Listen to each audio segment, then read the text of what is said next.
예, 뭐 개선이 좀 필요한 것 같은데 우리 이재훈 위원장님도 이 자료 공방에 대한 늘상 있는 일이긴 한데 맞습니다. 예. 정말 좀 정리가 좀 필요할 것 같습니다. 네, 그러니까 저렇게 양적인 부분에 있어서도 예. 확실히 차이가 나지 않습니까? 그러니까 자료에 대해서 지난번에는 자기들은 전혀 주지 않았으면서 이번에 자료가 그렇죠. 뭐 안 온다고 하는데 사실상 저렇게 비교해 보니까 오히려 예.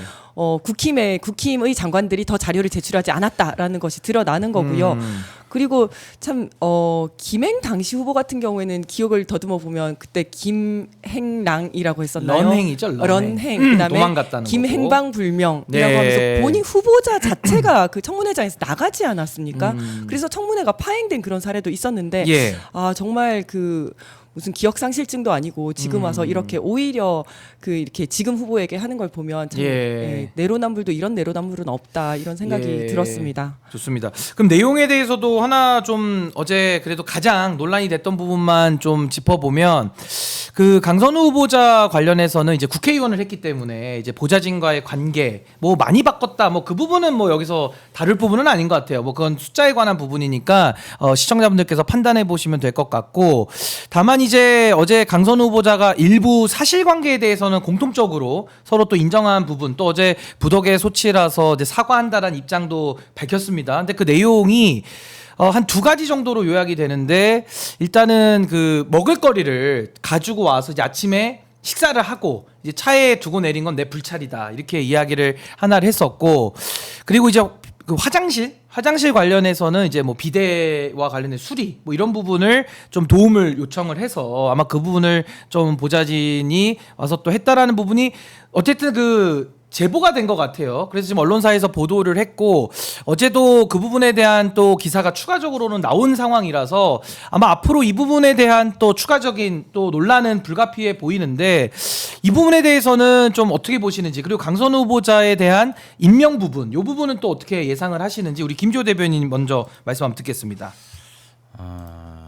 이러한 어떤 의혹이 제기되고 논란이 커진 부분에 대해서 강선우 여성가족부 장관 후보자가 어제 사과를 했고 공개 사과를 하지 않았습니까? 예. 이 부분 관련해서 강선우 후보자가 사과 잘 했다고 생각하고요. 국민들이 어떻게 지켜보실지 사실은 이재명 정부에서도 우상호 정무수석이 밝히지 않았습니까? 국민들의 여론 추이나 이런 걸 보고 종합적으로 판단할 것이다. 저도 당과 정부에서 그런 입장을 취할 것이라고 생각하고 있습니다. 뭐 어떤 국민 정서와 밀접한 관계가 있는 이러한 의혹 제기에 대해서 조금 저희 민주당과 이재명 정부에서도 좀 조심스럽게 접근해야 되지 않나 이런 생각이 듭니다. 좀 여론을 좀 지켜봐야 될 시간이다. 뭐 국민들의 이제 평가의 시간이니까요. 근데 이게 제가 봤을 때는 참 대한민국에 많은 영역이 있고 또 그 많은 영역 속에 우리 많은 시민들께서 또 여러 가지 그런 부당한 일들도 많이 겪고 사시잖아요. 그러다 보니까 사실 이런 문제가 참 언급되는 것도 참 예민할 수 있고 또 거기에 대해서는 사실관계라는 것도 사실은 먼저 규명될 필요성 좀 있기 때문에 그래서 결국에는 이제 뭐 우상호 정무수석의 말씀대로도 한번 좀 여론을 쭉 한번 지켜보겠다. 아마 좀 더 지켜는 봐야 될 것 같습니다. 어떻게 보십니까, 이재명 위원장님? 저도 그렇게 생각을 하는데요. 일단 어제 이제 강선우 의원 청문회는 굉장히 늦은 시간에 끝났더라고요. 12시가 넘어서 끝났고 낮은 자세로 사과를 했습니다마는 그 이후에 또 특정 언론사에서 뭔가 좀 제보가 더 있는 것 같고 또 텔레그램 메시지를 또 공개하기도 하고 있어가지고요.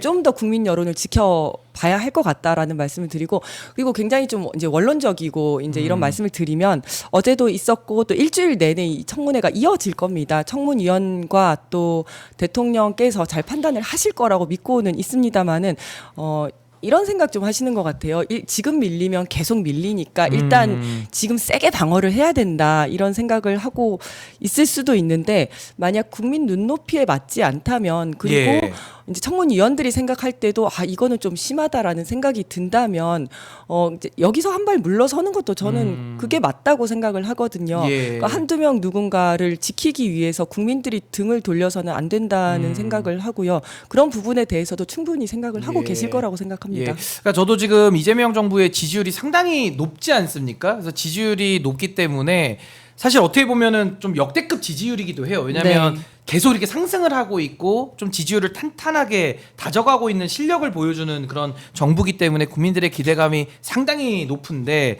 이게 참 지지율이라는 게 뭐 더 높으면 높을수록 더 힘이 생기는 거니까 아마 그 부분에 대해서도 또 아마 대통령실이 또 잘 좀 정무적인 판단을 좀 하지 않을까 그런 생각도 좀 듭니다. 그리고 뭐 제대로 검증을 하지 못했다 이런 공격이 있을 수도 있겠지만 사실 인수위도 없었고 충분한 검증 기간을 거치기에는 예. 좀 기간이 짧지 않았습니까? 이 특수한 정부니까 맞습니다. 형태 자체가. 그래서 예. 뭐 이렇게 조금 낙마를 하더라도 국민들이 이해를 해주실 거라고 생각을 하고 예. 뭐 실수는 할 수 있지만 그것을 바로잡고 가는 용기가 더 중요한 거지 않겠습니까? 예. 제가 말씀드리는 거는 뭐 누군가를 이야기한다기보다는 굉장히 이제 아직 한 4일이 남지 않았습니까? 예. 이제 그런 것들을 종합해서 생각할 때 이런 부분들 고려해서 잘 하실 거라고 생각합니다. 아니 그래서 처음에도 그 오광수 민정수석 부분도 사실 이게 뭐 본인이 인정하고 안 하고를 떠나서 그 문제가 딱 제기됐을 때 그래도 굉장히 좀 빠르게 수습을 하면서 또 국민들이 그런 부분에 대해서 또 높이 평가하는 부분도 또 있거든요. 그래서 아마 그런 청문회 과정을 지켜보고 아마 종합적인 좀 국민의 민심에 대한 평가가 또 따라올 것으로 예상을 합니다.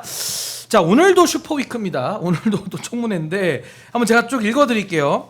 안규백 국방부 장관 후보자, 김성환 환경부 장관 후보자, 권오울 국가보훈부 장관 후보자, 한성숙 중소벤처기업부 장관 후보자, 임광현 국세청장 후보자의 청문회가 오늘도 예정되어 있습니다. 이 정말 슈퍼위크거든요. 어제에 이어서 또 오늘도 많은 후보자들 동시다발적으로 청문회가 이루어지는데 오늘 청문회는 어디가 가장 핫할 걸로 보시는지 우리 김지호 대변인님. 글쎄요. 현재까지 언론에 그렇게 크게 부각된 그런 인사청문위원은 장관 후보자는 없는 것 같습니다. 네. 좀 지켜봐야 될 것 같은데요. 뭐 언론에 크게 회자된 것은 아직은 아직은 보이지 않습니다. 아직은 없고 우리 이재현 위원장님도 그래도 혹시 이 5분 중에 관심 있는 청문회 어디 있으실까요? 저는 일단 좀 뜨거울 것 같은 청문회는 권오울 후보자일 거라고 생각을 하는데 이분이 뭐 예. 의혹이 많아서가 아니라 이분이 국힘 쪽에 있다가 오시지 않았습니까? 그렇죠. 예. 그래서 국힘 의원들이 생각을 할 땐 좀 배신자라고 생각을 할 수 있을 것 같아요. 그래서 좀 패거리적인 악감정으로 좀 더 물고 뜯으려고 하지 않을까라는 생각을 그 마치 송민영 하고. 장관에 대해서 막 그렇죠. 거세게 했듯이. 네, 네. 그래서 어떨까라는 좀 궁금증이 들고요. 예. 그다음에 안규백 후보자 같은 경우에는 군에 대한 또 이제 남다른 애정이 있으신 분이어가지고 굉장히 군에 대한 미담들이 많더라고요. 예. 본인이 어디 이제 현장 점검을 갔는데 거기 헬스 시설이 좀 안 돼 있으니까 본인이 사비를 들여가지고 예. 그 헬스 기구를 사줬다 뭐 이런 것도 있고 본인 고향이 고창인데 또 이제 고창 수박을 직접 사다 주기도 하고 이런 군에 대한 미담들이 많아가지고 또 여기도 좀 궁금하기도 합니다. 그리고 이제 요거는 이제 의혹과 관련되기도 했는데 그 본인이 방위를 할 때 원래는 18개월인데 22개월을 했다 그러더라고요. 안규백 후보자가요? 네. 그래서 그런 부분들이 이제 국힘에서는 여기에다 대고 얼마나 군 생활을 못했으면 이게 이렇게 늘어났겠느냐 이렇게 예. 얘기를 하고 있는데 이게 조금 궁금하기도 하더라고요. 아하. 네. 그래서 아무튼 오늘 좀 관심 있게 보는 청문회 저는 한성숙 후보자 중소벤처기업부 네. 장관 후보자의 청문회를 좀 관심 있게 보는 게 그 김성원 의원이라고 있습니다. 국민의힘에. 근데 한성숙 후보자가 그 어머니를 모시고 그렇죠. 이제 예, 살았는데 그 어머님을 그 잠실에 있는 아파트에 이렇게 모셨나 봐요. 모시고 이제 어머니 그러니까 소득이 없으시죠. 당연히 네, 네. 고령이시니까. 근데 그걸 가지고서 계산을 해가지고 부양을 한 걸 가지고 뭐 증여세를 내라는 식으로 맞아요. 월세를 다 계산을 했더라고요. 아니, 그래서 진짜 엄마 아빠도 없나 진짜. 되게 웃긴 게 국민 정서랑 심합니다. 너무 동떨어진 게 그렇게 같이 모시고 살다가 본인이 이제 따로 떨어져서 살았어요. 네, 사정 때문에. 네. 네. 그러면 그 노무한테 월세를 받았어야 했다는 거예요. 근데 너무 정서랑 동떨어져 있잖아요. 그렇죠. 그럼 뭐 자식한테도 또 증여세 하면서 살게 해주면 또 증여세 또 내야 그렇죠. 되고. 예. 뭐 말도 안 되는 얘기를 자꾸 그러니까 억지 논리를 맞아요. 만들어서 이렇게 부모 자식 간의 관계까지도 좀 이렇게 파헤쳐 보려는 예. 참 그래서 김성원 의원 그 수해망원 그 의원 아닙니까? 그렇죠. 예. 비 좀 열심히 더하라. 합니다. 아. 예. 비 좀 더하라. 수해 사진- 지역에 가서 비 좀 더하라. 그걸 사진 외쳤죠. 잘 나오게. 그러니까요. 사진 잘 저는 나오게. 안규백 국방부 장관 후보자 청문회도 예. 좀 재미는 있을 것 같아요. 그리고 저는 국민들이 이 국방부 장관 청문 인사청문회에 대해서 관심을 가져야 된다고 생각합니다. 왜 그러냐면 예. 국방비로 대한민국이 70조 가량의 예산을 지출하고 있습니다. 굉장히 큰 예산이에요. 그렇죠. 정말 정부 예산의 10%가 넘는 예산을 지출하고 있는데 이 예산이 어떻게 쓰이고 앞으로 어떻게 쓰일 건지, 그리고 또 대한민국의 방위 산업이 세계적으로 굉장히 각광을 받으면서 수출도 많이 되고 있고 앞으로 성장 산업으로 발전하고 있는데 이 부분을 앞으로 어떻게 이끌고 갈 것인지